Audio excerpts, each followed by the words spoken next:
Levítico capítulo 16, do versículo 1 ao versículo 14, diz assim: O Senhor falou a Moisés, depois da morte dos 2 filhos de Arão, que morreram quando se aproximaram do Senhor. Disse o Senhor a Moisés: Dize a Arão teu irmão, que não entre no santíssimo lugar a qualquer hora, além do véu, diante do propiciatório que está sobre a arca, para que não morra, porque eu apareço na nuvem sobre o propiciatório. Deste modo, Arão entrará no santuário com um novilho para oferta pelo pecado e um carneiro para o holocausto. Vestirá ele a sagrada túnica de linho, terá os calções de linho sobre o corpo, porá um cinto de linho e se cobrirá com um turbante de linho. Essas são as vestes sagradas, por isso ele se banhará com água antes de vesti-las. Da congregação dos filhos de Israel tomará 2 bodes para oferta pelo pecado e um carneiro para o holocausto. Arão trará o novilho da sua oferta pelo pecado e fará expiação por si e pela sua casa. Também tomará ambos os bodes e os porá perante o Senhor, na entrada da tenda da congregação. Arão lançará sorte sobre os 2 bodes, uma pelo Senhor e a outra pelo bode emissário. Arão fará chegar o bode sobre o qual cair a sorte pelo Senhor e o oferecerá como oferta pelo pecado. O bode escolhido por sorte como bode emissário, porém, será apresentado vivo diante do Senhor para fazer com ele expiação, a fim de ser enviado ao deserto como bode emissário. Arão trará o novilho da oferta pelo seu próprio pecado e fará expiação por si e pela sua casa. Imolará o novilho da oferta pelo seu próprio pecado. Tomará também o incensário cheio de brasas de fogo do altar diante do Senhor, e tomará 2 punhados de incenso aromático moído e levará tudo para trás do véu.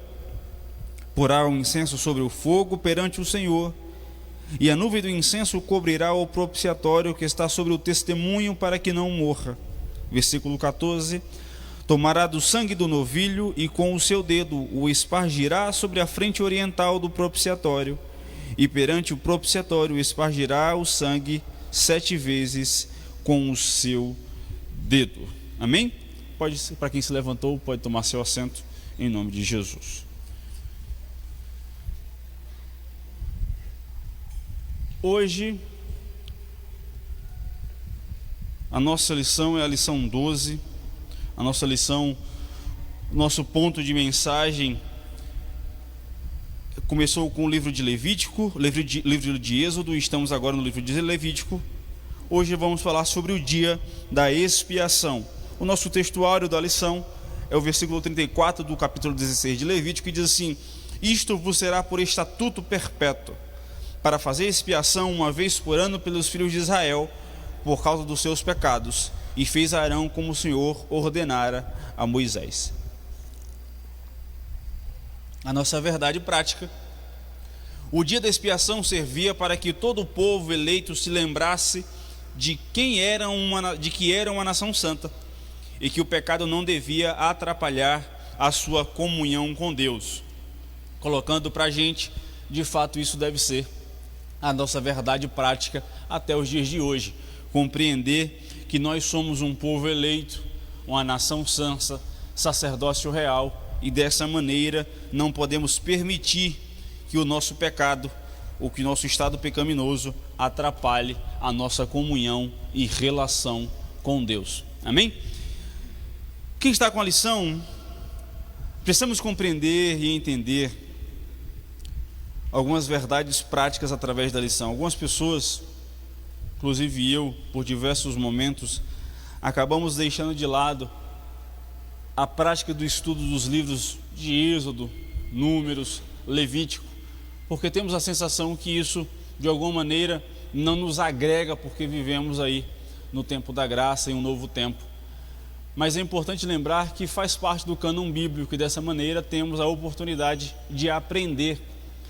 Eu li com vocês no início do culto, Romanos capítulo 11, e fala justamente sobre o tratamento de Deus para com Israel, e como Deus, em seu ato ele tira momentaneamente, antes do tratamento que haverá com Israel, ele extingue, ele tira os ramos naturais da oliveira e nos coloca como oliveiras colocadas na sua raiz, para que sejamos então contemplados pela sua presença. E aí Paulo fala que nós, gentios, que fomos enxertados na oliveira, que não nos sintamos felizes e maiores porque nós fomos enxertados na oliveira. Pelo contrário, não é porque eles foram retirados e vocês foram colocados que vocês devam se sentir melhor ou maior do que eles, mas pelo contrário, que vocês possam temer a presença de Deus, porque se Deus é poderoso para tirar os que são naturais, quanto mais nós, que não fomos de feitura natural do ramo da oliveira. E eu achei isso muito interessante, porque é justamente pela graça e misericórdia de Deus que nós somos enxertados nele. Então podemos aprender que da mesma maneira, pela desobediência de Israel, eles foram tirados, também nós, por desobediência, por rebeldia, por tomarmos para nós um estilo de vida contrário àquilo que Deus deseja para nós, nós também podemos ser extinguidos, retirados da raiz, porque não somos nós que sustentamos e alimentamos a raiz, mas é a raiz que sustenta e alimenta a nossa vida, em nome de Jesus. Amém? Então, o dia da expiação, como falado aqui no nosso texto, o dia da expiação foi colocado como regra para Israel, como um dia onde todos os pecados fossem perdoados, mas com um prazo de validade. Obviamente, eles tinham como costume a prática do sacrifício diário, a prática do sacrifício como oferta ao Senhor. Obrigado, Marioma.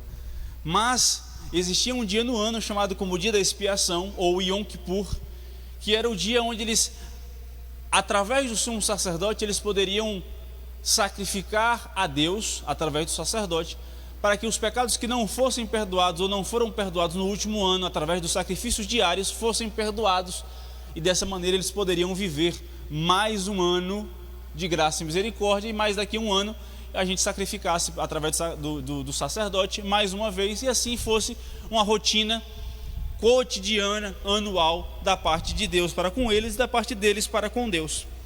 E aí, no primeiro subtópico, fala sobre um dia de purificação, onde precisamos entender a razão deste dia. Primeiro, precisamos entender que o dia da expiação, ou o Yom Kippur, nada mais é do que uma prefiguração ou uma sombra de algo que viria a ser muito maior. Porque no tempo de Israel, Deus coloca como ordem divina, Deus coloca como propósito e mandamento o ato de sacrificar uma vez ao ano para que os pecados fossem perdoados. Nós entendemos e precisamos entender que isso prefigura o sacrifício de Cristo na cruz do Calvário, onde haveria de todos os pecados serem perdoados, não com uma data de validade, mas de maneira eterna, de maneira total, de maneira completa e totalitária do pecado. O dia da expiação apontava profeticamente para Cristo. Então, aquilo que Deus estava colocando sobre o seu povo como um mandamento, como uma ordem de prática, estava apontando profeticamente para algo que viria a ser muito maior, que era o sacrifício de Cristo. Esse sacrifício aqui no dia da expiação era uma representação simbólica daquilo que viria a ser a obra completa que seria realizada por Jesus. Então, precisamos entender que nós estamos estudando Levítico, mas precisamos entender que tudo na Bíblia, de Gênesis a Apocalipse, aponta para Jesus Cristo. Precisamos ter o privilégio de entender que a Bíblia não começa para os gentios e para nós no Novo Testamento, mas desde Gênesis, tudo que a Bíblia trata e retrata aponta profeticamente para Jesus Cristo em sua completude e em sua obra final e eterna na cruz do Calvário, para a salvação daqueles que nele crê. Amém? Então, apesar de ser uma prática temporária, uma prática cerimonial, encontraria um cumprimento eterno no Messias, apesar de Israel ainda não saber disso, fazia parte de uma simbologia profética.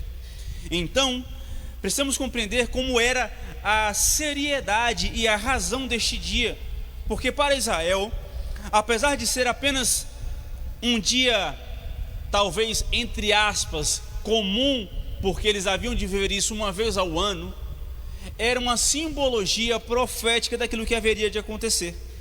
E aí a gente se pergunta, como o comentarista diz aqui, com tantos sacrifícios, com tantas ofertas dadas ao Senhor diante de todo o ano, por que era necessário mais uma vez um grande sacrifício para que os pecados fossem perdoados? Justamente por isso, porque muitas vezes, assim como nós, nem todos os pecados é se dado conta de que foi cometido.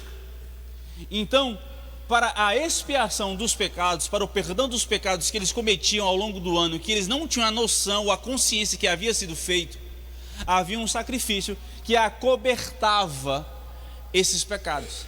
A diferença entre o sacrifício, a gente vai ver ao longo da lição, é que uma comparação muito simples para que possamos entender, é que o sacrifício, o perdão dos pecados do dia da expiação é como alguém que vai fazer faxina em casa, varre a casa inteira e todo aquele lixo é colocado debaixo do tapete. Para todos os efeitos, a casa está limpa e ninguém está vendo a sujeira, mas o pecado, a sujeira continua lá, porque tinha como data de validade. E ao longo do ano, essa sujeira saía debaixo do tapete, voltava para a casa inteira e uma vez ao ano tinha que limpar a casa de novo e colocar a sujeira debaixo do tapete. Isso me lembra muito uma vez, quando eu morava nos Estados Unidos, lá no seminário, e uma vez por semana, a gente tinha uma rotina de os adultos que moravam e que trabalhavam na instituição, tinha que fazer a visita nos quartos dos dormitórios. Então, pelo menos uma vez por semana, tínhamos que fazer a limpeza do quarto, porque nós ganhávamos nota pela nossa limpeza. E graças a Deus, a minha dupla de quarto, meu colega de quarto, era um brasileiro. Então, por mais que achemos que o brasileiro, o adolescente, de alguma maneira não queira, não seja muito limpo e organizado, é muito diferente você compartilhar o quarto com um americano. Que o povo da limpeza mal feita. E eu achava engraçado que o meu vizinho de quarto eram dois americanos, eles limpavam assim, mas aqui estava a cama, o lençol, e toda a sujeira debaixo da cama continuava, mas a limpeza do quarto estava limpa. Então, na limpeza do quarto, olhava-se que, de maneira geral, o quarto estava limpo, mas se você suspendesse o lençol, toda a sujeira estava debaixo do quarto, debaixo da cama. E a gente ficava assim, os brasileiros, isso não é limpeza não. Pelo menos minha mãe me ensinou, meu pai me ensinou que isso continua sujo.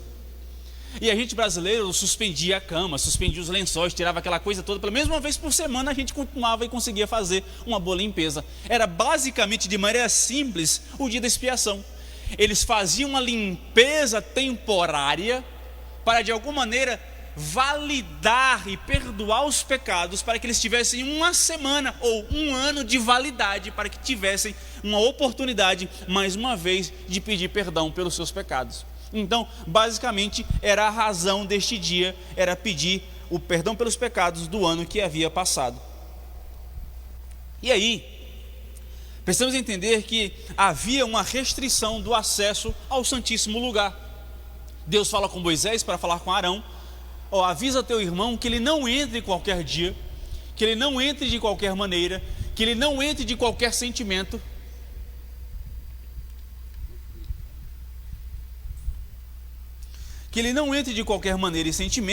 mas que existe um protocolo, uma maneira de acesso ao Santíssimo Lugar. É necessário seriedade na maneira que você vai se exigir para estar aqui na presença, cumprindo esse propósito. É um local de presença de Deus, onde era santo e exigia reverência e obediência.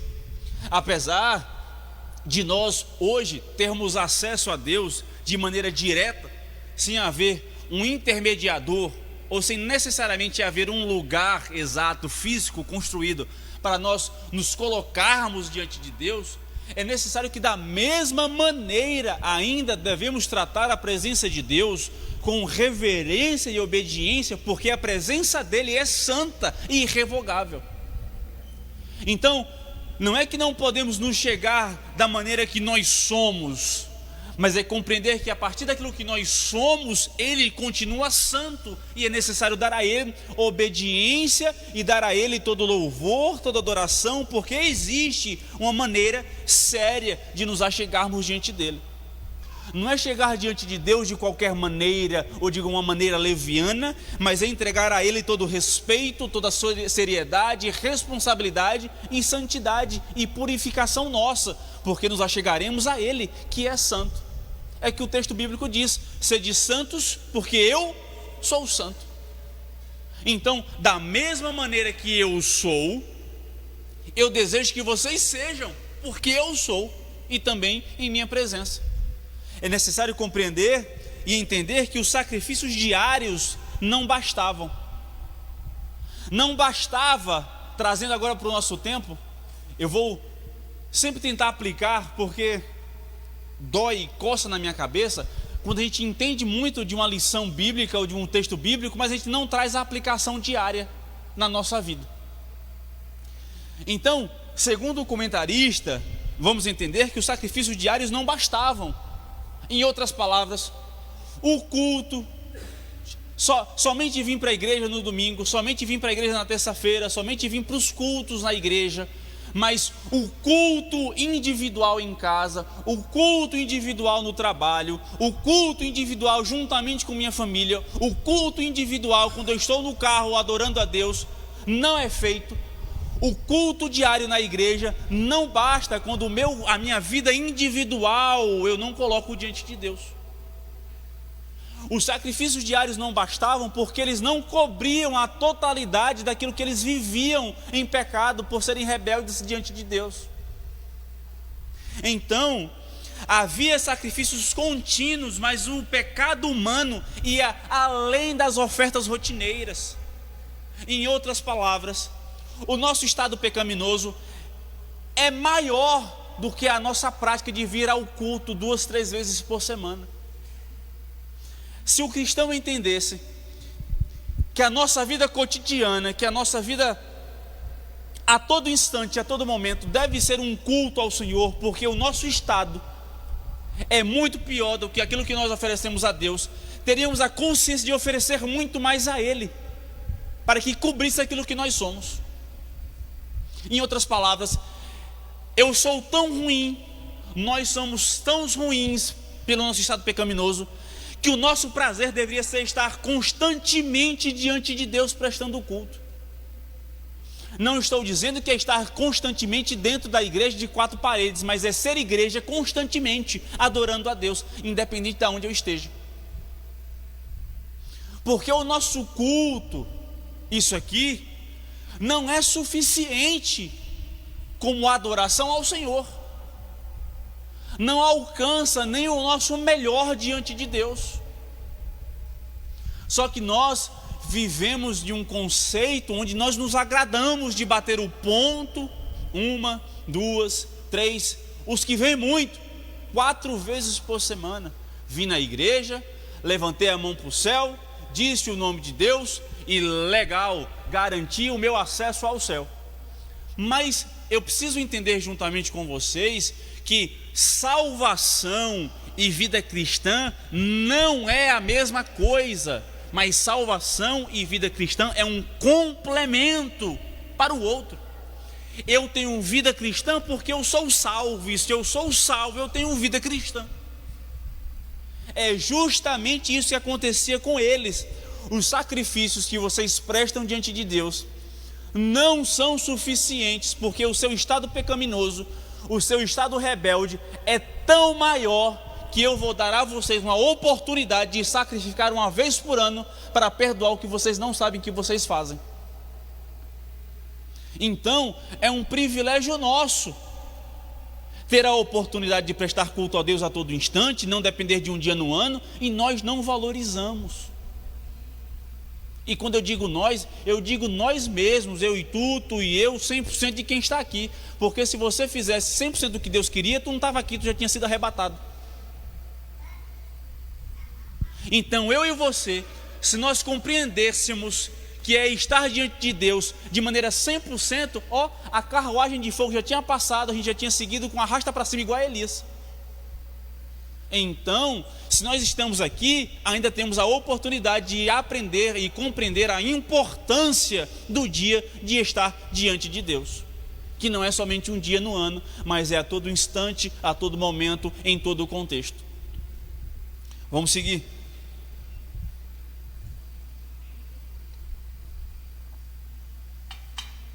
Então, em outras palavras, o Yom Kippur era, entre aspas, um feriado santo, um feriado onde toda a nação teria a oportunidade de prestar sacrifício a Deus, e dessa maneira o propósito que Deus dá ao seu povo através desse sacrifício, dia de expiação, era manter o povo em comunhão com o Senhor, era haver uma purificação, uma limpeza, de maneira que o povo poderia manter a comunhão que o povo tinha com Deus através do intermédio do sacerdote. Então, veja que interessante, é que a prática do dia da expiação nada mais era de que Deus, dando ao povo um meio do povo receber o perdão que era de Deus. Não é que o povo se juntou e falou assim: o que é que nós vamos fazer para pedir perdão a Deus? O que é que nós podemos fazer como comunidade, como nação, para prestar culto ao Senhor? Não. É que Deus sabe que o povo era tão ruim, é que eu vou dar a vocês uma chance de vocês receberem o meu perdão, porque nem isso vocês têm consciência. Então, Deus gera meios para que o seu perdão seja dado a nós. Deus gera meios e oportunidade para que nós possamos chegar a Ele em comunhão, em graça, em misericórdia e pedir perdão pelos nossos pecados. Deus dá a nós continuamente a oportunidade de pedirmos perdão à sua presença, e então exigir de nós e gerar em nós um coração arrependido e vivermos a oportunidade de ter uma vida santa e santificada diante dele. Só que lembrando e trazendo de novo, eles viviam isso uma vez por ano. Nós podemos viver isso todos os dias. Eles viviam a ansiedade de chegar o dia de pedir perdão, e nós vivemos totalmente a falta da ansiedade, porque Deus é tão de fácil acesso que eu não preciso perdão agora, neste instante ou mais tarde, se der tempo, eu converso com Ele. Diz ou não se não é assim? É sempre, obviamente não vou dar aqui, eu não vou nem citar a fala que eu ia citar, porque senão ia parecer um negócio que aconteceu essa semana na internet. Mas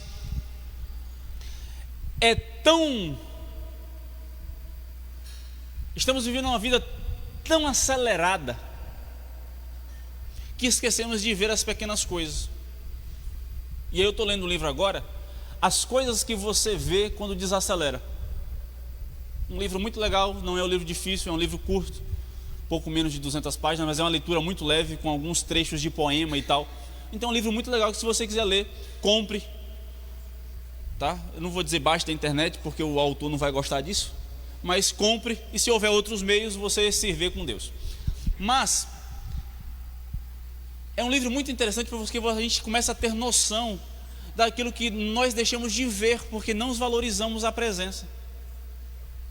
O prazer da comunhão, o prazer da família, o prazer de ver a esposa, o prazer de ver os filhos, o prazer de estarmos aqui diante de Deus, tendo a oportunidade de engrandecê-lo e adorá-lo. Tudo isso se é perdido pela aceleridade que nós vivemos em não ter uma aplicação cristocêntrica em nossa vida e entender o sacrifício de Cristo na cruz do Calvário diariamente. E eu falo todos os dias com vocês quando eu vou ministrar, nós precisamos compreender continuamente e nos relembrarmos todos os dias do sacrifício de Cristo na cruz do Calvário, porque se nós estamos aqui é justamente por isso. E na última vez que eu preguei, há uns 3, 4 domingos atrás, Eu falei com vocês e trouxe aqui um relatório atualizado das missões Portas Abertas, de quantos milhares de pessoas tiveram no último ano suas cabeças degoladas, arrancadas, queimadas, famílias mortas, igrejas queimadas e destruídas, casas invadidas, simplesmente porque eles estavam adorando e eram seguidores de Jesus Cristo. E nós brigamos. Não tem nada para fazer, vamos brigar.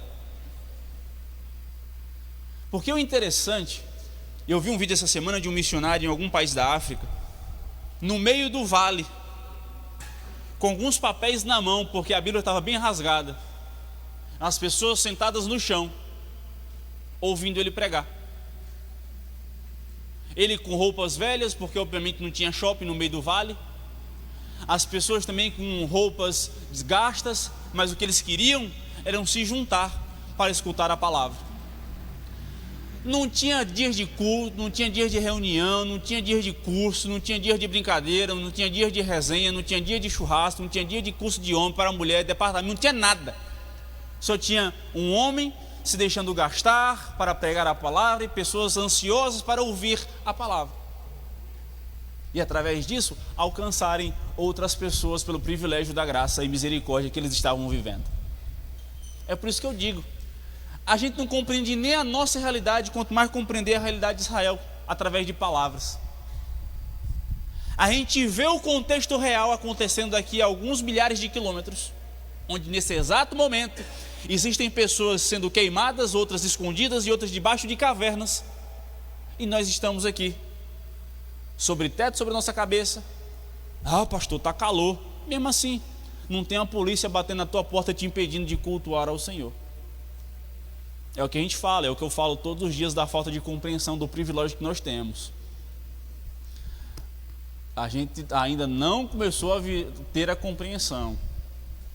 Amém? A gente precisa começar a ser crente. Pelo menos eu estou falando de mim, tá? Todo dia que eu leio um pouquinho, eu percebo quão longe eu estou de ser aquilo que a Bíblia quer que eu seja. É um tratamento contínuo e diário e de uso da nossa mente de compreender aquilo que Deus quer para a gente. Ser cristão pautado na palavra de Deus e não pautado em nossos parâmetros e vontade. Vamos seguir? Então, vou adiantar. Era necessário haver a purificação do sacerdote antes de entrar na presença de Deus. Aqui eu já estou aqui no segundo subtópico. Arão precisava tomar banho, se vestir de roupas especiais, de linho, específicas para aquele dia. Era uma forma de simbolizar a necessidade de pureza e preparo para se aproximar da presença de Deus naquele dia. Como eu falei, Arão era um líder espiritual e ele mesmo precisava de expiação. Então, antes mesmo de Arão entrar no Santo dos Santos, primeiro ele pedia perdão pelos seus pecados, porque nem o líder espiritual de qualquer que seja o âmbito da cidade, estado ou país ou denominação não está isento de pecar. Amém? Glória a Deus. Todos entenderam que eu sou tão pecador quanto vocês? Glória a Deus. Então Arão precisava primeiro pedir perdão pelos seus pecados, pedir perdão pelos pecados da sua família, se purificar, se santificar, se preparar, e então, uma vez por ano, ele poderia entrar na presença de Deus e pedir perdão pelo restante da nação. Olha que interessante para os nossos dias de hoje, porque temos duas compreensões extremas: ou o pastor não peca, ou o pastor não presta. Mas o pastor não pode ser um simples ser humano, onde ele peca e os seus filhos também e a sua família também. O pastor só tem uma responsabilidade, só entre aspas, de representar diante de Deus a missão de entregar a palavra, o evangelho, e ensinar e falar: não pequem, porque Deus está voltando. se corrijam, porque Jesus está voltando. Mas também se coloca da mesma maneira em procurar perdão diante de Deus, porque também é ser humano, falho e pecador. Assim como era Arão, e havia uma responsabilidade de ele se purificar. Então, interessante que Arão, antes de interceder pelo povo, ele intercedia pela sua casa. Sabe aquela história de que eu não posso mandar você fazer se eu não faço? É também isso aqui. É aquilo que eu falo todos os dias. Eu não posso falar para vocês se primeiro eu não entendi junto com a minha casa. Eu não posso, o pastor da casa do irmão Lei, o pastor da esposa do irmão Lei, o sacerdote, não sou eu, tá? O sacerdote da casa do irmão Lei é irmão Lei. O pastor da casa do irmão Lei é irmão Lei. Eu sou o pastor da igreja, a qual o irmão Lei e sua casa faz parte. Então, pelo amor de Deus, com essa coisa de paternidade pastoral, pastor, a gente tem que deixar de confundir algumas coisas. O pai do filho do irmão Lei não é o pastor, é irmão Lei. Quem é o pastor da irmã Kelma não sou eu, é pastor Luciano, ao qual a família é pastoreada pelo pastor da igreja. Então, o pastor da minha casa sou eu, que coincidentemente eu sou o filho do meu pai, que é o pastor da igreja. Mas quem pastoreia a minha família sou eu. Então eu primeiro preciso aprender com a minha casa, eu preciso ensinar a minha casa, eu preciso pedir perdão pela minha casa, e então eu me coloco como alguém que possa talvez ter a opção da responsabilidade de ensinar a vocês. E se vocês não souberem se eu faço ou não, eu darei conta a Deus, aquele a qual nos chamou. Assim era com Arão. Arão, antes de você se colocar como intermédio do povo, do pecado do povo, primeiro peça perdão pela sua casa, pelos seus pecados e pelos seus filhos. E dessa maneira você se garante, você se purifica, para então viver o intermédio de representar o povo. Teoricamente, para a gente entender nos dias de hoje, em outras palavras, eu não posso vir aqui ensinar a vocês diante do altar, do púlpito, se primeiro em casa, eu e minha família não nos colocamos diante de Deus. Eu não posso trazer a palavra a vocês se eu não trago a palavra para a minha casa. Eu não posso estender as minhas mãos a vocês para orar se eu não oro pelos meus. Em outras palavras, isso é a aplicação do que acontecia. Era necessário uma preparação do sacerdote da sua casa, para eles poderem ter o intermédio de serem aqueles que representariam o povo diante de Deus. O comentarista segue falando sobre os bodes, aquele que ia ser sacrificado, aquele que ia ser o expiatório lançado ao deserto, e isso está autoexplicativo, porque o bode seria morto diante de Deus, onde os pecados eram simbolicamente colocados sobre ele, e o outro era enviado ao deserto, expiando ou levando os pecados embora. Amém? Vamos seguir. Então, hoje, atualmente, ainda existe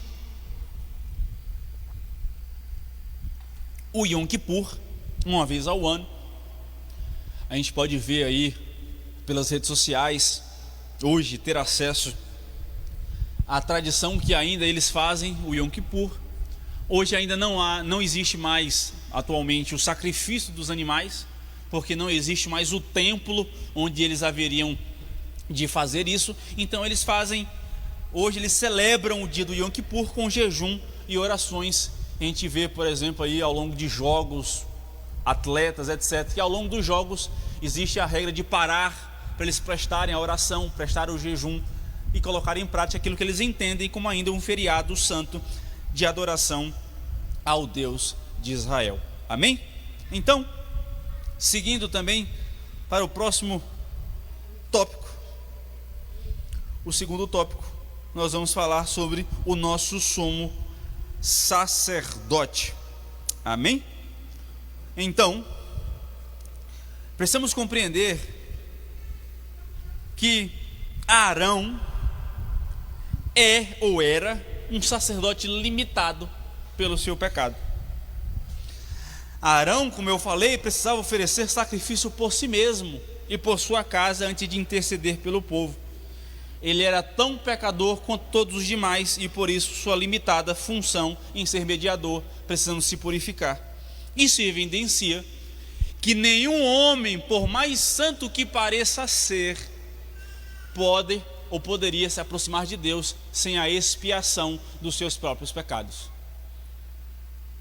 Então, Arão, em sua limitação humana, o qual se estende até hoje, não poderia se aproximar de Deus, porque ele era limitado pelo seu estado pecaminoso. Afinal de contas, apesar de ser sumo sacerdote da nação eleita e santa de Israel, ele ainda havia e vivia o estado pecaminoso de ser simplesmente um ser humano.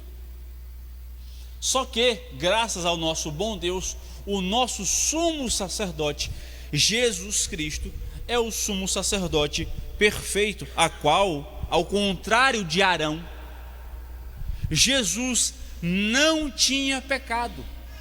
Jesus não pecou.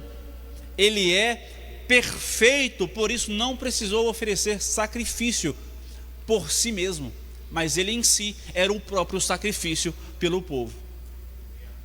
Então, veja que ele é santo, Hebreus capítulo 7, versículo 26, ele é santo, inculpável, puro e separado dos pecadores.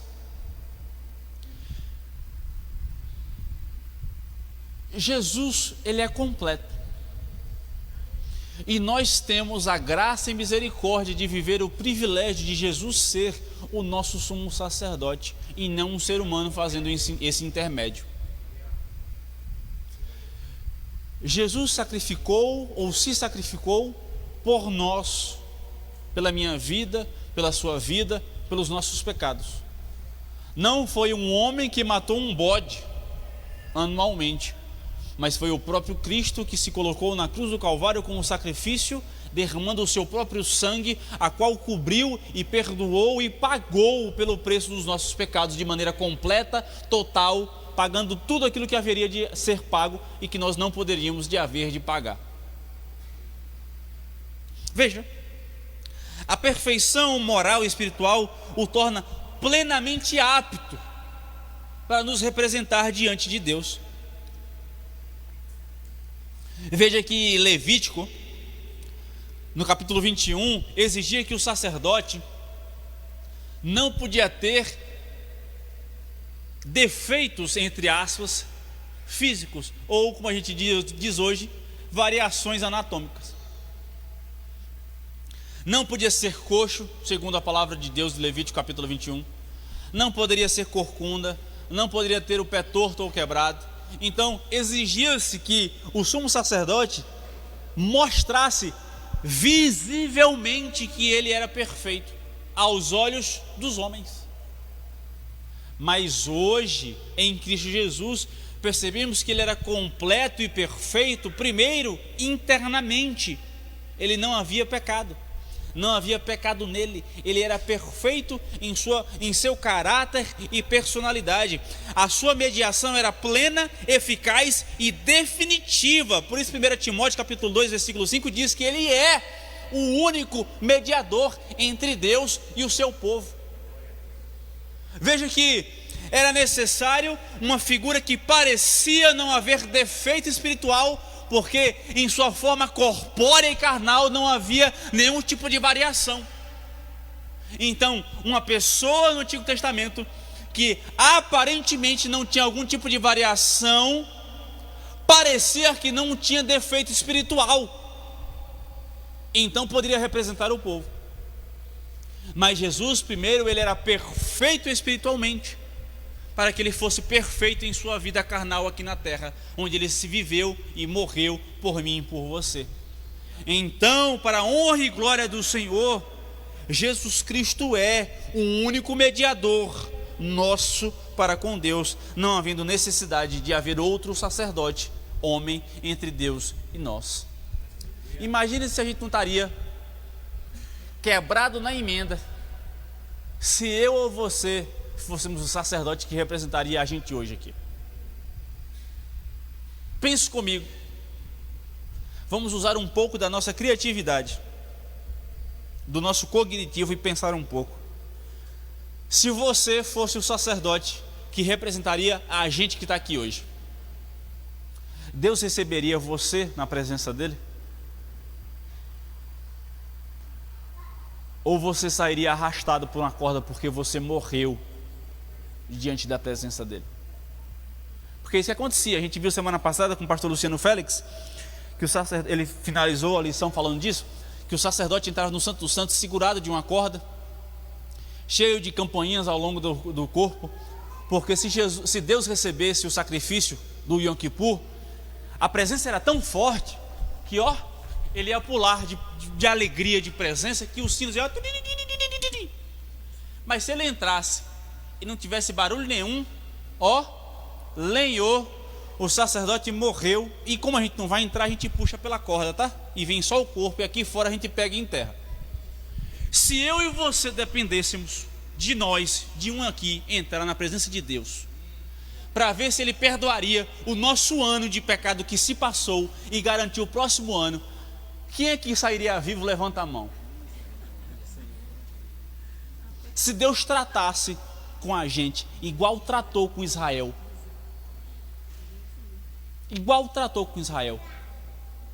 quem aqui ia ter as campainhas balançando?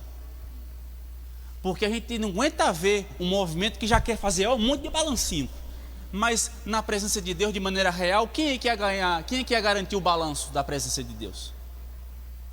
A gente não aguenta ver um corinho de fogo que a gente solta a campainha do céu, telefone sem fio e aviãozinho, mas eu quero ver diante de Deus, do jeito que a gente é hoje.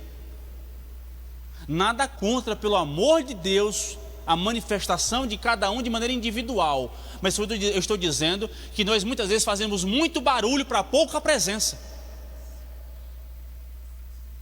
quando na verdade, se nós entendêssemos o privilégio da presença, de que maneira nós estaríamos diante dele. É por isso que eu estou dizendo, se o nosso estado hoje, se nós compreendêssemos o nosso culto e nosso sacrifício, o sacrifício de Cristo, a gente estaria dando apenas algumas horas diante de Deus durante a semana, ou seria de maneira constante, porque não existe mais intermeio entre eu e Deus? Porque vocês não dependem de estar aqui hoje de manhã para escutar a palavra, vocês podiam estar em casa estudando a palavra de Deus. É só abrir a Bíblia. Mas quantos de nós abrimos a Bíblia somente na igreja? Porque o pastor mandou assim: abra comigo vossas Bíblias no livro de Romanos, no livro de Coríntios. Então a gente ainda hoje fica colocando diante do pastor a responsabilidade dele de falar para a gente: abra a palavra, porque a gente não abre em casa. A gente ainda coloca sobre o pastor a responsabilidade de orar pela minha família, porque eu não coloco a mão sobre os meus filhos. A gente coloca ainda sobre a igreja a responsabilidade de tratar sobre coisas que na verdade eram nós que deveríamos fazer, porque não existe mais intermeio entre nós e Deus, e nós colocamos sobre líderes, sobre pastores, sobre responsáveis de departamento a responsabilidade de tratar com Deus aquilo que eu deveria de tratar com Ele. Então a gente está trazendo de novo a antiga aliança modernizada e atualizada para o nosso tempo, porque a gente não tem capacidade de nos colocarmos diante de Deus e pedir perdão pelos nossos pecados. Somos igreja, somos comunidade, é um local de rebanho de gente doente que está esperando um monte de gente doente para ser curado, onde não precisa mais de alguém aqui intermediando a sua relação com Deus, mas ainda nos comportamos como seres perfeitos que afastam aqueles que são doentes e precisa de alguém fazendo o intermédio de nós para com Deus, como se fosse necessário isso hoje ainda. Não sejamos desigrejados, porque somos um corpo de muitos membros, onde cada um existe e tem a sua função dentro do corpo, o qual a cabeça é Cristo Jesus, mas somos um corpo que depende somente da cabeça, que é Cristo. Amém? Todo mundo entendeu? Vamos começar a aplicar, né? Que o negócio é depois que termina. Vamos lá. Veja, nós temos acesso pleno a Deus por meio de Jesus. Isso é incrível.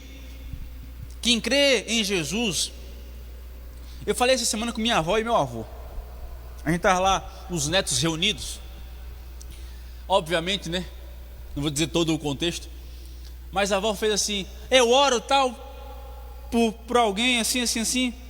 Eu falei: vó, esse alguém, por mais que não pareça crente nos parâmetros que a senhora acha, a senhora há de concordar comigo que a Bíblia diz assim: aquele que crê em Jesus será salvo, que creia com o seu coração.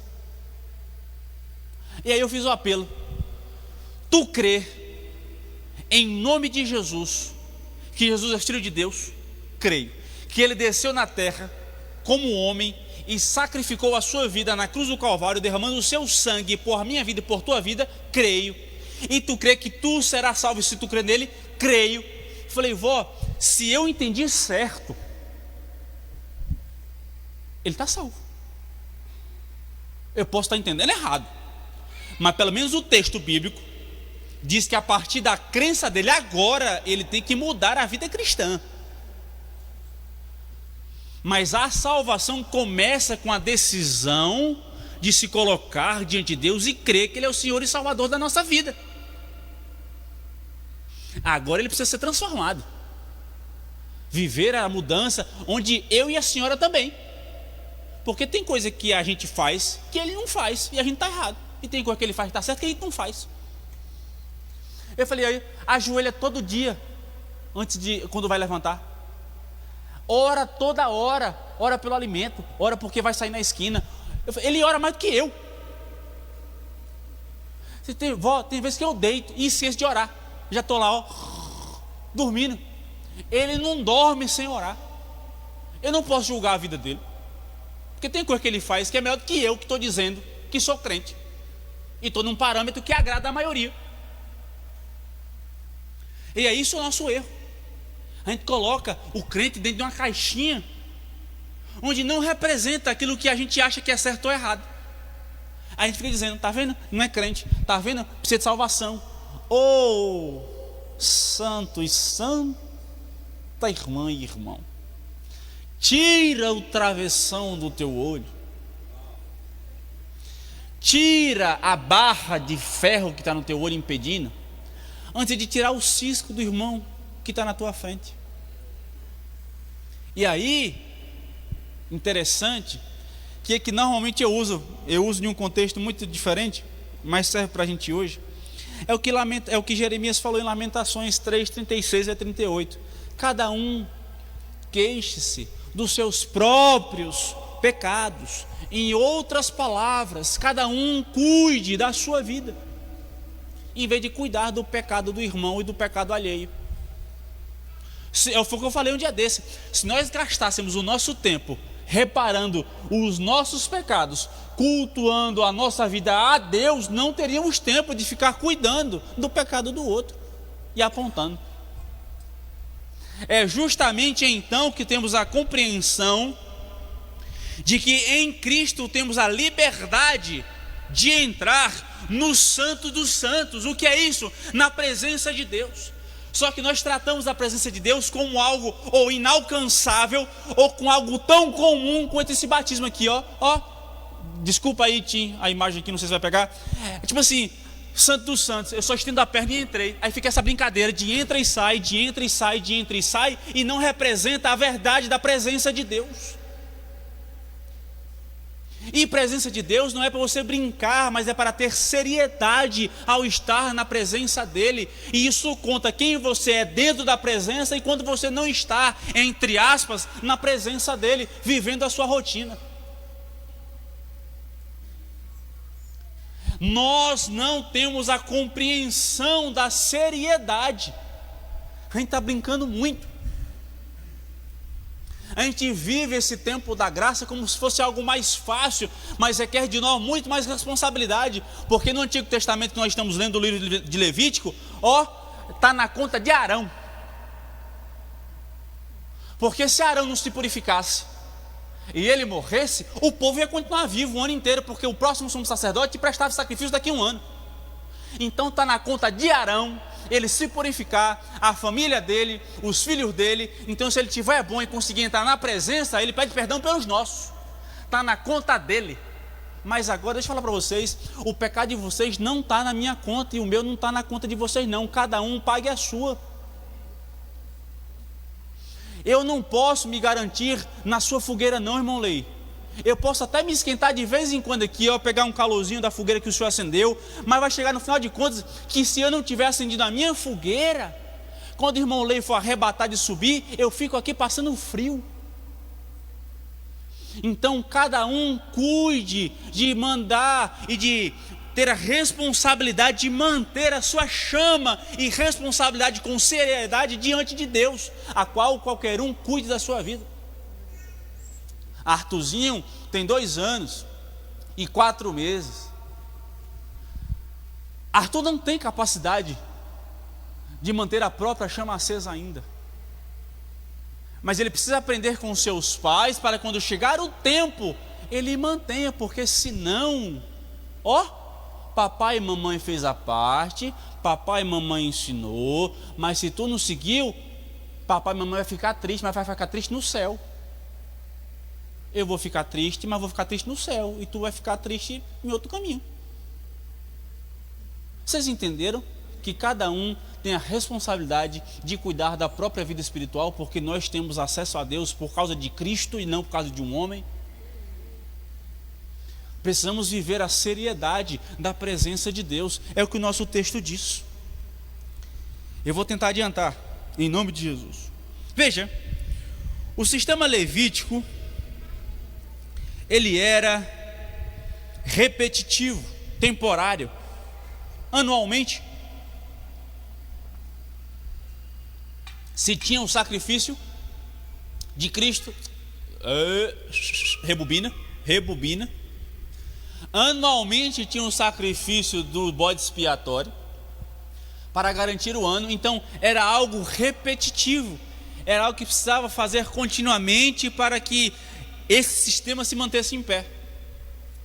E aí, interessante que o próprio sacerdote também era mortal e temporário, porque quando Arão morreu, Eleazar vem. Então, até o sacerdote, assim como o ato de sacrifício a Deus pelo perdão dos pecados, era mortal e passageiro, onde precisava ser substituído continuamente, porque morriam. É só ler Números 20, quando Arão vai fazer a transição do sacerdócio para Eleazar, o que era um processo comum, porque a morte impedia que os sacerdotes continuassem servindo, ou seja, o ministério do sacerdote era limitado, diferente do nosso sumo sacerdote que é Cristo, que ele é eterno. O seu sacrifício é eterno, cobre todo o pecado e ele não morre. Cristo é eterno em sua divindade. Veja, os mortos não podem interceder pelos vivos, é por isso que havia a transição de um sacerdote para o outro. Ou seja, trazendo para nós hoje, Deus livre e guarde, agora eu falo como filho, não falo como pastor. Se o pastor Josué, Deus diz assim, chegou o dia de te levar, ou chegou o dia de te tirar de feira, a gente aqui não pode deixar de viver ser crente, não. E um dia eu falei com meu pai, pai, eu vou falar para vocês, tá? Falei, pai, se cuida, cuida da saúde, cuida do coração, cuida dos rins. Todo ano o senhor está batendo um ponto, o senhor está tocando a campainha do céu, sorte que o anjo não está lá para atender, o senhor está voltando. No dia que o senhor fizer uma corrida no céu e o anjo estiver lá, ser bem-vindo, eu estava aqui esperando falar que o senhor já veio aqui algumas vezes, e o senhor ficar lá, não voltar, vai dar ruim. Se ele falar, igreja, por mais que o senhor tenha sido chamado para pastorear, eu creio, e vocês vão de concordar comigo, que se ele for, Todo mundo aqui continua congregando em qualquer outra igreja. Não congrega? Isso é certo, tá? Em nome de Jesus, que todo mundo congrega. Então eu falei assim: quem vai ficar sem pai sou eu e as meninas. Não vai chegar outro pai para substituir, não. Não vai chegar outro homem e dizer assim: agora eu sou o pai de você porque Deus mandou. Não, já foi, já foi. Arthur vai ficar sem vô. Tem outro, tem um segundo, mas pai a gente só tem um. Se cuide. Não se deixe gastar a ponte de senhor morrer, não, porque assim, ó, todo mundo gosta do senhor, vai lembrar com saudosismo, depois vai dizer assim: nossa, um dia eu tive um pastor que pregava bem, mas acabou. Por quê? Porque o sacerdócio é temporário, é mortal e limitado.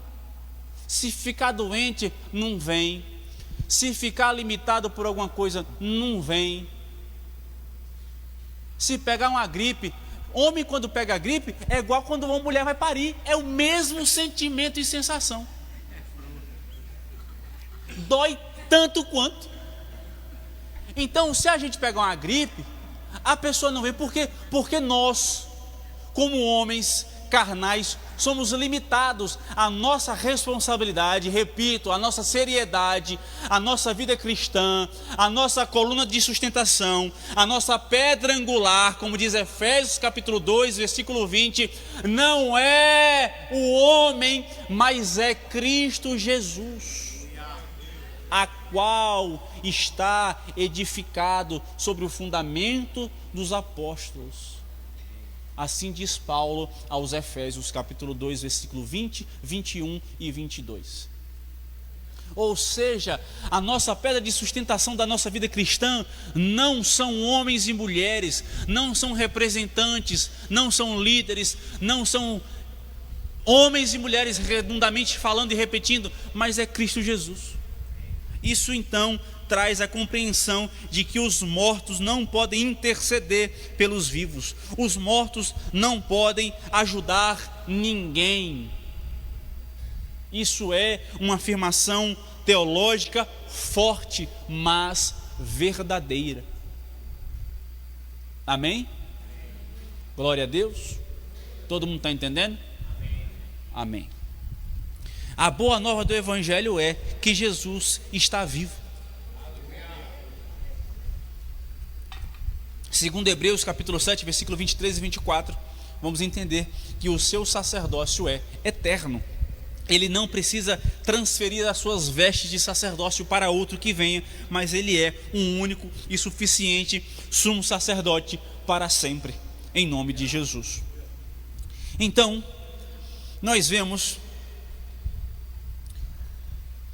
no terceiro subtópico do tópico 2, que fala sobre a ênfase do sangue em Levítico, onde menciona sangue 93 vezes, portanto, é um tema relevante e dominante, onde capítulo 17 proíbe o consumo de sangue, pois simbolizava a vida dada como pagamento. O sangue era respeitado como algo sagrado, pois representava o custo do pecado ou do sacrifício que havia de ser dado. Veja, então, eu vou passar um pouco aqui para nós seguirmos para a aplicação um pouco mais do nosso contexto.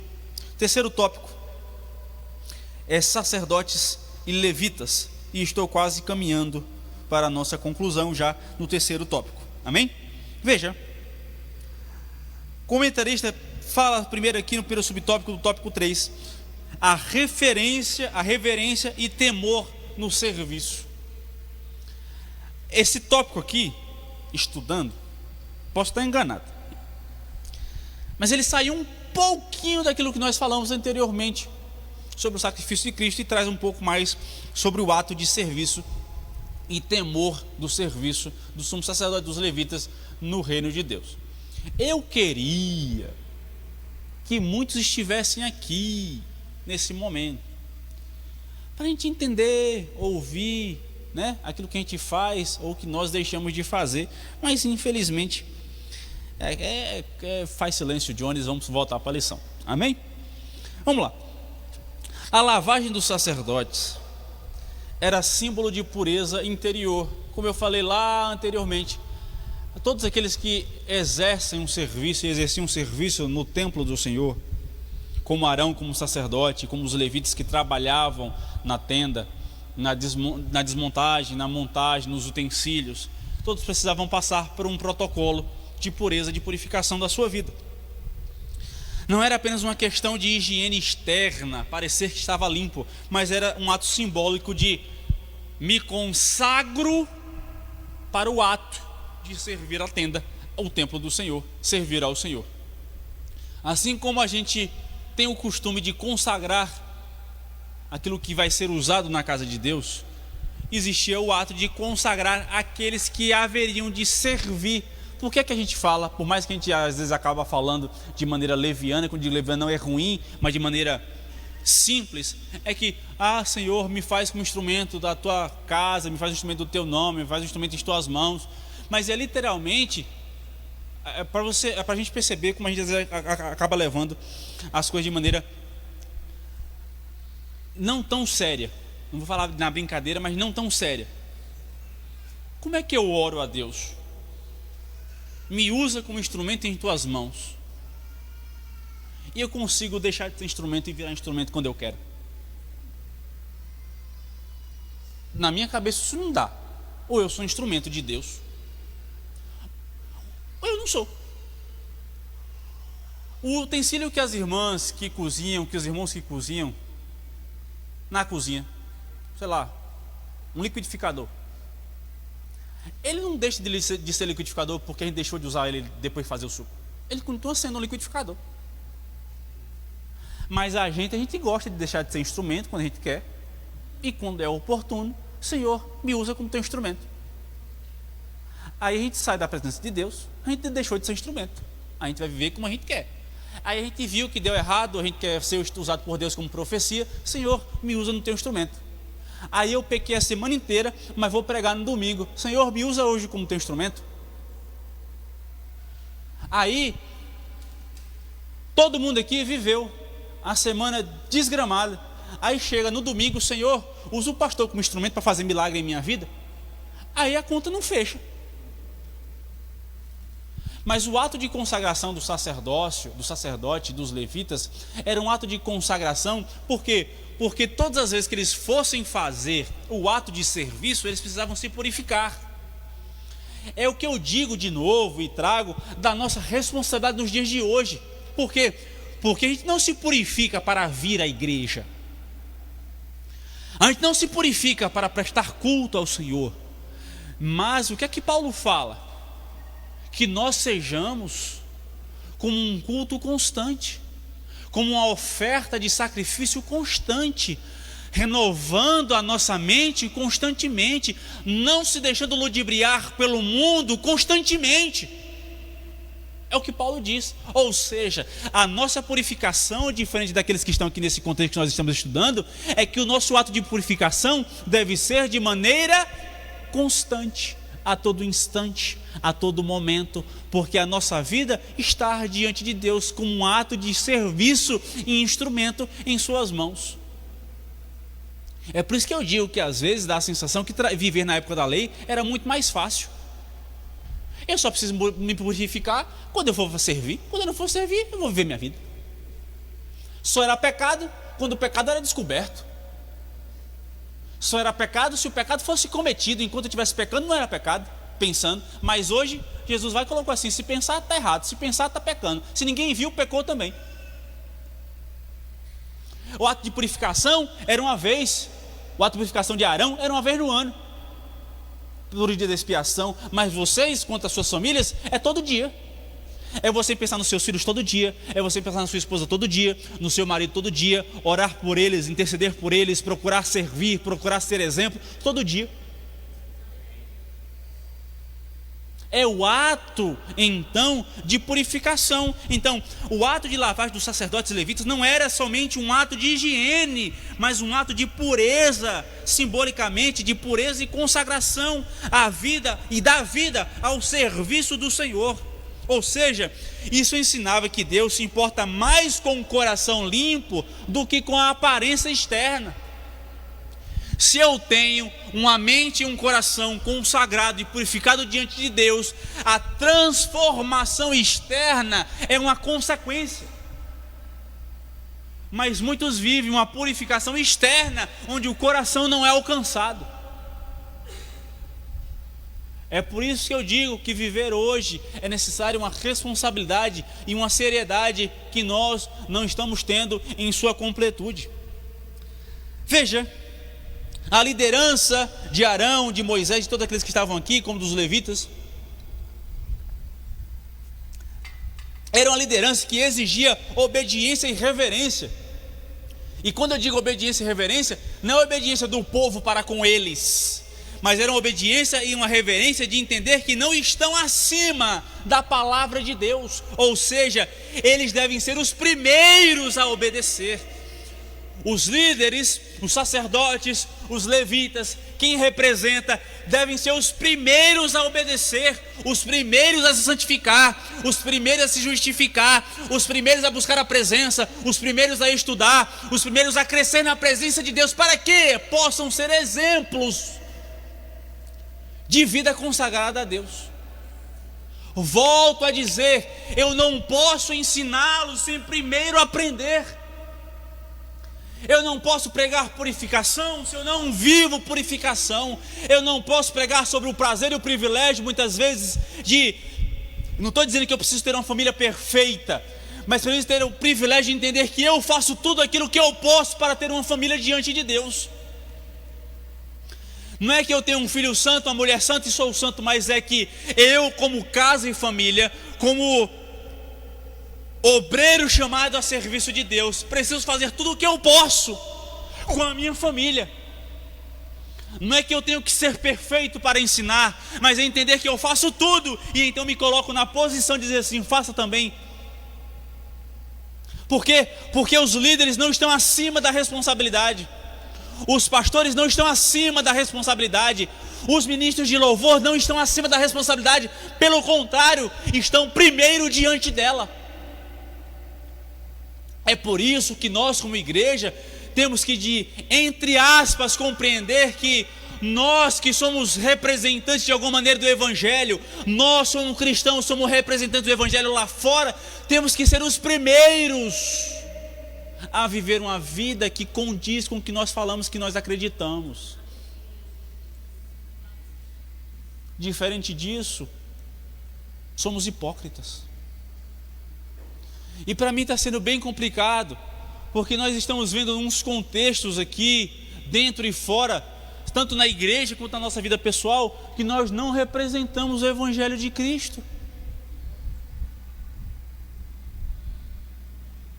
E nós deveríamos ter a responsabilidade de representar o Evangelho. Tem certa coisa que não cabe, não era para existir, mas conseguem trazer à tona, conseguem trazer coisas à vida que não deveria simplesmente passar na cabeça de um cristão, de alguém que se diz que busca a presença. Eu não entendo. Ou eu sou muito burro, ou eu tenho certeza que certas coisas que acontecem em nós, em nossa vida, por nossa vida, ou através da nossa vida, não deveria acontecer na vida de um cristão. Isso deveria ser tão simples de entender. É basicamente assim, ó. Se a Bíblia diz que eu não devo fazer, eu não devo fazer. Mas não, eu insisto em minha vontade de estar certo, de colocar sobre o outro a minha vontade, e aí fica essa coisa ridícula. A gente não dá exemplos para os de fora. Por quê? Porque estamos vivendo uma vida que muitas vezes estamos aquém das responsabilidades que nós desejamos abrir mão. Isso quem deve fazer é o pastor, isso quem deve fazer é fulano, é ciclano, mas na verdade quem deve fazer deveria ser todo cristão. Amém? A gente deixa para trabalhar com mais detalhes ao longo dos próximos dias, semanas e pregações. Amém? A gente não pode gastar tudo num dia só, porque nem eu tenho capacidade para falar. E aí é isso mesmo. Vamos seguir. Veja, precisamos entender que todo serviço no reino é santo. Todo serviço no reino é santo. do abrir a porta, a ministrar a palavra, do cantar, a lavar o banheiro, do limpar a cadeira, a servir a água, do ministrar, ao dar carona, todo o serviço no reino de Deus, ou para o reino de Deus, é santo. Ou seja, não existe menosprezar aquele serviço que eu não faço ou deixo de fazer porque eu faço outro que eu acho que é maior. Não somos melhores, não somos piores do que ninguém que serve ao reino de Deus, mas cada um cumpre o seu papel dentro da presença de Deus. Uns foram chamados para ensinar, outros foram chamados para evangelizar, outros foram chamados para limpar, outros foram chamados para manter, outros foram chamados para ir, outros foram chamados para orar por aqueles que foram, outros foram chamados para trabalhar no templo, outros foram chamados para representar o templo onde estão, outros foram chamados para servir na sua profissão como cristão, outros foram chamados para ser simplesmente como Joquebede, uma boa mãe que ensinou aos seus filhos e chegou na galeria da fé. Outros foram chamados para ser como Ruth, outros foram chamados para ser como Abraão, outros foram chamados para ser como Davi, que lutou e dizimou todos os seus inimigos. Outros foram chamados para ser como Salomão, que não tinha inimigos, porque aquele que veio antes de mim destruiu todos. E cada um cumpre o seu papel quando compreende o que nasceu para fazer. Não existe ninguém melhor do que ninguém. Pelo amor de Deus. Pelo amor de Deus. Não é porque eu oro mais que eu sou melhor, não é porque eu oro menos que eu sou melhor, não é porque eu prego mais, porque eu estudo mais. Não é nada disso, pelo amor de Deus. O Deus é o mesmo, o céu é o mesmo, a salvação é a mesma, o sacrifício é o mesmo, e nós estamos aqui pela mesma graça, misericórdia e amor de Cristo Jesus. Precisamos compreender isso em nome de Jesus. Amém? Veja, na conclusão do último subtópico, já passei aqui em todos os subtópicos passeando enquanto nós falávamos. Veja, o púlpito, agora falando um pouco mais, é um lugar de santidade e propósito. Não podemos tratar o ato da responsabilidade de interceder e de pregar e de ensinar como algo leviano, mas entender que aqui o nosso objetivo não é entreter ou autopromover, mas é a adoração a Deus, a exortação à igreja e tentar, na tentativa de pela palavra, levar a igreja ao arrependimento dos nossos pecados. O ministério de louvor já pode estar aqui em cima, em nome de Jesus. Veja, então, a aplicação prática para entendermos e concluirmos, e posso te colocar de pé. Pode se colocar de pé em nome de Jesus. Concluindo a nossa lição, nós temos que ter uma vida consagrada ao servir. O serviço a Deus. É necessário que antes de qualquer ministério público, e quando eu digo ministério, não é ministério pastoral, não, é qualquer ato de serviço ao Senhor que seja público, antes vem um quebrantamento pessoal e individual diante de Deus, no secreto com Ele. Eu não posso querer viver uma vida de serviço diante dos outros publicamente, se diante de Deus eu não sou conhecido como alguém que está em sua presença. O serviço ao Senhor existe uma vida limpa, um coração humilde e um temor santo, porque tudo que fazemos é diante de Deus e de um Deus que é santo. Amém? Em nome de Jesus, curve sua cabeça, vamos orar. Senhor Pai que estás nos céus, te louvamos, te agradecemos e te engrandecemos, Pai.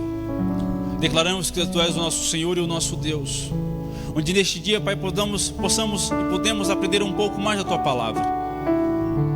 Te engrandecer, te agradecer pelo privilégio, Pai, de compreender a Tua palavra, aprender um pouco mais da Tua vontade sobre nós, sobre a nossa vida, sobre nossa casa. Que possamos, Pai, não somente ser pessoas repetitivas de informações, mas que possamos, Pai, viver uma vida de quebrantamento diante da Tua presença, que possamos viver uma vida, Pai, de responsabilidade, com seriedade e de valorização da Tua presença, Pai. Senhor, temos o privilégio de aprender e compreender, Pai, que antes era necessário um intermediador carnal, um intermediador humano, falho, pecador, que representasse a nossa vida, Pai, diante de Ti. Mas através do sacrifício do Teu Filho, Pai, na cruz do Calvário, hoje podemos, Pai, estar aqui nesse momento falando contigo, falando com a Tua presença, falando na Tua presença, não somente representando um povo, mas cada um conjuntamente como um corpo diante da Tua presença, orando por si, orando por sua família, orando por seu casamento, orando por seus filhos, te entregando, te intercedendo e te agradecendo, porque tudo é, Pai, para a Tua honra e glorificação do Seu santo nome, Pai. Muito obrigado, Senhor, pelo Teu sacrifício. Gera em nós a compreensão, gera em nós o desejo, gera em nós o anseio de estarmos continuamente, Pai, vivendo um culto diante da Tua presença, um culto que reflete a Tua presença, um culto que reflete, Pai, o Teu amor, a Tua graça e misericórdia. Assim te louvamos e te agradecemos em Teu nome. Amém e amém.